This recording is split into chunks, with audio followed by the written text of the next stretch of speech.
si Marily Pascual na baklasan na may breast cancer last year, 2009. Pero po ako ng July. Tapos, kinemo ako ng August. Nung kinekemo ko, hindi ko kaya. Kasi para akong nanghihina, suka ng suka, hindi makakain. Kahit ano gawin nilang pilit sa akin, ilang araw yun na ako yung nakahiga, ako yung lambot na lambot, parang mamamatay na. Nung ilang araw, ayun, nakabangon na rin naman ako makakain. Pero yung sinaisip ko, na sinabi ko sa mga kasama ko na hindi na ako magpapakemo at baka yun ang kamatay ko. Ngayon, nakatagpo kami ng doktor sa Pangasinan.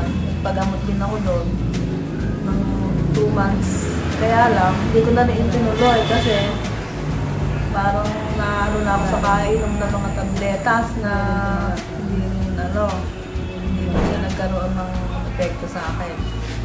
Ngayon, yung nanay ko nagpapakiskis doon sa kiskisan nila Morsen. Nakausap si Kuya na pinaliwanag yung tungkol sa herbal na yon. Ang ginawa naman ng nanay ko, tinawagan nila ako agad na lumipan sa Pangasinan at magpapagamit pa nga. Pinauwi kami agad-agad. At yun daw nga siyang gamot na natuklasan, na balitaan. Ang ginawa namin, hindi kami agad-agad at punta kami doon. Nadatnan naman din namin si Karen doon. Ang pinaliwanag yung tungkol nga dito sa herbal. Ay, pagkatapos kumuha na ng gamot yung nanay ko kahit alam bayad. Mabait si Karen. Tapos hindi ininom ko. Sa loob ng pag-inom ko ng 5 araw, na ako ng ginhawa, nakaramdam. Hanggang sa ngayon nga, ito ang iniinom ko. At dati, yung mga kalbo ko, nagkaroon na ako ng buhok. Eto na, buhok ko na to. Kaya nung bumibili pala kami ng gamot to, nakala nila buhok ko yun, yung wig. Eto na, haba na. Nabawasan pa nga dahil pinapantay ko. Maganda ang epekto sa akin to kasi sumigla ko.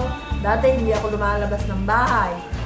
Ngayon madaling araw pa lang, pupunta na kami ng kasama ko dyan sa Arsada, kaya sa bukid. Lakad kami ng lakad. Hindi ako napapagod. Tapos pagka makainom ako ng gamot na to, hindi ako nagugutom. Pero pagka may pagkain naman, kain naman ako ng kain, dukot ng dukot. Saka inom ako ng inom.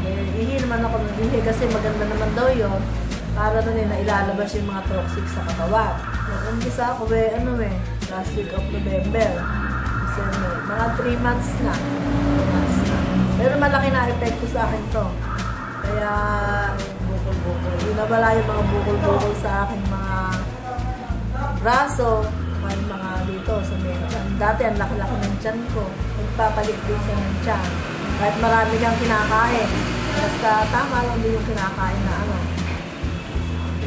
Tapos ang asawa ko, paiinumin ko rin dahil meron din siyang sakit na yung sa dugo niya, high blood.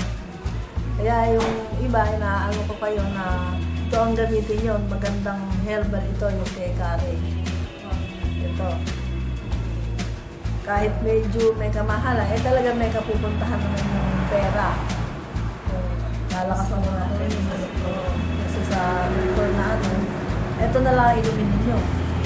Kasi talagang malaking epekto. Pinapatunayan ko na ito ay malaking nagawa sa akin.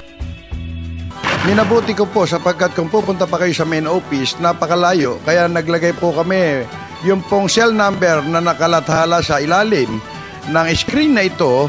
Pwede po kayong makipag-ugnayan at ito po ay sinasabi ko at pinatotohanan. Ito po ay authorized distributor ng Abanyong Lingkod mula pa noon at magpakailan pa man.